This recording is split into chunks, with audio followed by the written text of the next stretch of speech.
Hey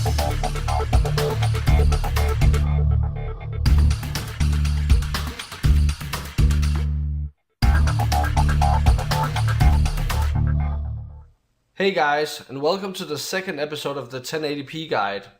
I forgot to put some things in my 1080p guide, and there was one thing that I purposely did not put in there because I was still testing it out, and I still am, but I'm gonna put it in here. That way you guys can try it out for yourselves and see what results you get in different kinds of games. The first thing is you can increase your quality by a whole lot in certain games, especially games that have high-paced movement like World of Warcraft, as you see right here, and first-person shooters and stuff like that. I'm talking especially about games that have a lot of high-paced movement in them. And what you do is you can you can push D on your keyboard, D like in Dennis.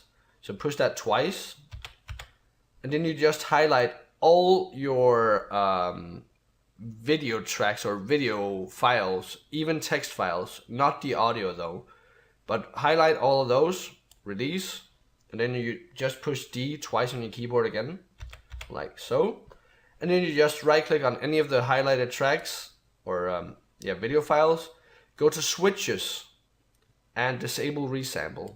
See, I already did that before I started recording, but that way when you do that, even if I right click here, it's already done it to all the tracks that you highlighted. Now what this is gonna do is when you render your videos normal, when there's a lot of high-paced movement, there's some motion blur going on, and you can get rid of that and actually increase the quality by a whole bunch on your videos. And the normal motion blur, when you don't do this, can actually cause some pixelation in your videos, and you can get rid of that by using the disable resample. And I've only tested this in some games so far, and I've had a few games where it didn't work out too well, and some other games where it was awesome. So I would highly suggest you make a test render of the things I'm going to show you in this video. And the way you do that, see this little yellow triangle up here?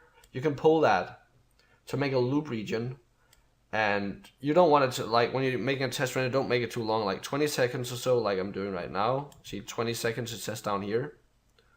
So that's the loop region of 20 seconds. You go up and then you render as, and then you just make sure that render loop region only is selected, and then it will only render this loop region here. Then you can upload that to YouTube and see how it looks afterwards, because sometimes when you upload to YouTube, it will look a lot different than when you just preview your rendered stuff on your own PC.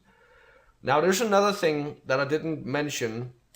I'll just remove this in the 1080p guide, and that's something that I forgot.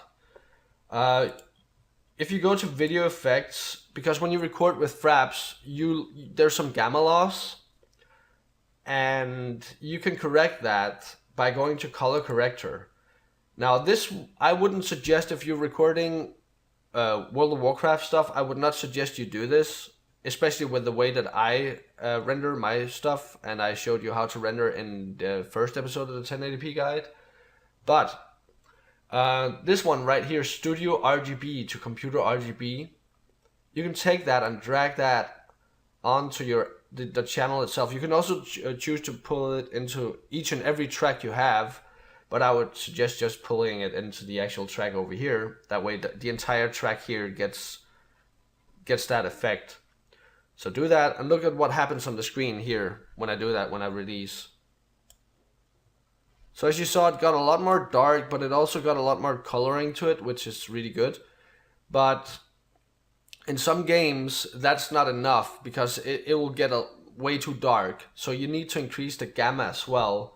So what you do is you go to levels, and I've already set up a template right here, and I'll show you how I did that. But what you do is you take this increased gamma, and you drag that down to the channel as well. Or if you chose the other way, to just do it to each and every track, then you do it on each and every track. But just pull it down once here on the actual track. See, it got really, really bright over here, way too much. That's because it's set to 2000 at 2 point, well, yeah, it's 2 point, and then 3 zeros. And that's not the default. If you don't want any gamma increase, it's actually 1 point and then 3 zeros. Then there's nothing happening. But what I do is I put mine, and I've done a lot of testing on this. That's why the number is a little weird. But 1.175, so 1.175, and that is what I use when I increase my gamma. Make sure that all channels up here was highlighted before you did that. If it's not done that by default, then select all channels and then set it to 1.175. Now what you can do is you can go up here and you can just after this just space and then 1.175. That way it'll make a template like this one. When you click the save button right here, save preset, it'll actually make it for you. That way, if I just remove this again, I could just take this one and pull it down every time instead. And then it have already set it to 1.175. Now these two things are really, really, really good, especially when it comes to fraps in certain games. But WoW, I would not use these settings, but other games, this can come really handy. The first thing with disable resample, going to switches and disable resample, that is really, really, really good for World of Warcraft movies. So I would highly suggest you start using that. But other games I've tried that it didn't work too well. But like I said, do the whole thing with the loop regions and make a test render of just like 20 seconds or so, and upload it to YouTube and see how it looks. But the disable resample also works well with text layers. So that's why I do it to every single layer I have, or every single visual file that's in here. Obviously you can't do it to audio files, but every visual file that you have, it'll make your quality a whole lot better in certain games, most of them to be exact. But yeah, if you found this useful, leave me a video response. Even if you found it useful, please thumbs the video up. And leave me some comments. What do you think about this video? But that was it for this time, guys. So take care, have fun. See you in the next one.